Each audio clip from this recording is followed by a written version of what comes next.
चौधरी साहब, इसका मतलब जो ये अवामी रिलीफ की बात हो रही है, अगर ये तनख्वाहदार तबके को कोई माइनर सा 2-2.5% का रिलीफ मिलता भी है तो वो एक हाथ से वो रिलीफ दे के दूसरे हाथ से वो मुख्तलिफ नए टैक्सेस जो पेट्रोलियम मसनूआत पे लग रहे हैं वो उसकी सूरत में तो वापस लिया जा रहा है, और फिर तनख्वाहदार तबके से हट कर जो कारोबारी तबका है या जो दिहाड़ीदार तबका है उसके लिए तो कहीं कोई ऐसी खास सहूलत हमें नज़र नहीं आ रही है।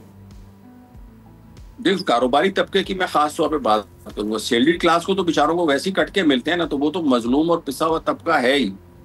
लेकिन जो छोटे बिजनेसमैन हैं, जिनकी मतलब जो है ना माहाना आमदनी बिजनेसेस से अगर मैं बात करूं 1.5 या 2 लाख रुपए है, उनके ऊपर एक तो टैक्स जो है वो मेरे ख्याल में सैलरीड क्लास से भी थोड़ा सा उनका अपर एंड है। उसके बाद उनको इतने ज्यादा इंसेंटिव्स भी नहीं मिल रहे। पावर जो है वो अगेन महंगी होने जा रही है। ज़ाहिर है आईएमएफ ने जो इकदाम बताए हैं और जो सर्कुलर डेट को खत्म करना है, तो उसकी अल्टीमेट कॉस्ट तो आवाम ने पे करनी है, और आवाम पे करेगी तो मतलब बिजनेसेस भी पे करेंगे।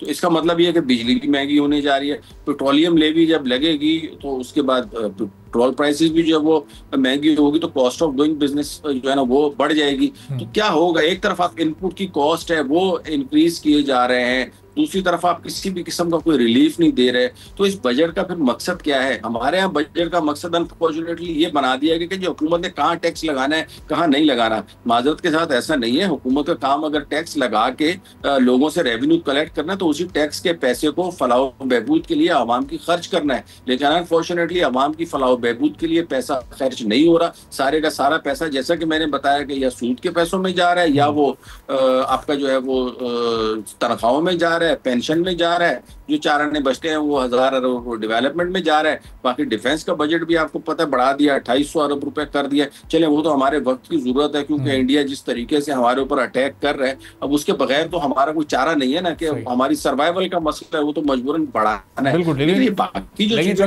कर सकते हैं, ये जो हम एक काफी अरसे से हम ये सुन रहे हैं कि मैक्रो इंडिकेटर्स हमारे सारे अंडर कंट्रोल हैं और वो नजर भी आ रहे होते हैं, लेकिन अभी तक उनका ट्रिकल डाउन इफेक्ट महीने गुजरने के बाद भी वो शिफ्ट क्यों नहीं हो रहा, वो एक आम आदमी तक क्यों नहीं पहुंचता हुआ नजर आ रहा है?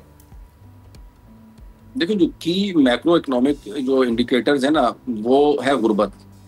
गुर्बत की जो अगर सतह की बात करें वो आप देख लें बढ़ रही है, अनएम्प्लॉयमेंट बढ़ रही है, ठीक है। उसके बाद हमारे जो कर्जे हैं वो बढ़ रहे हैं, कर्जों के ऊपर सूद बढ़ रहा है।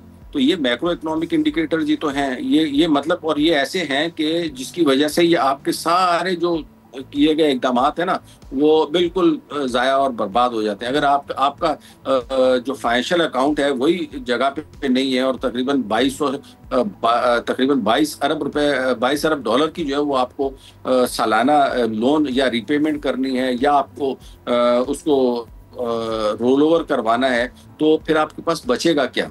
अब ये करंट अकाउंट सरप्लस है, फॉर द टाइम बिंग ये करंट अकाउंट सरप्लस में है। अभी थोड़े जैसे इनके कर्जे बाद ड्यू होना शुरू हो जाएंगे, ये वापस नेगेटिव की तरफ आ जाएगा। एक्सपोर्ट की ग्रोथ के ऊपर आपका जो है वो कोई फोकस नहीं है ना। इस साल को एक्सपोर्ट में सब्सटेंशियल किस्म की ग्रोथ हुई है, इंपोर्ट्स आपकी नतीजतन बढ़ी है, ट्रेड डेफिसिट आपका बढ़ा है।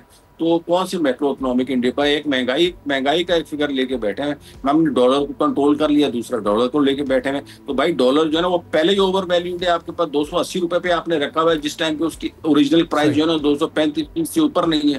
तो I don't know which type of indicators they are talking about. Subscribe करें और बेल दबाएं ताकि कोई खबर रह न जाए।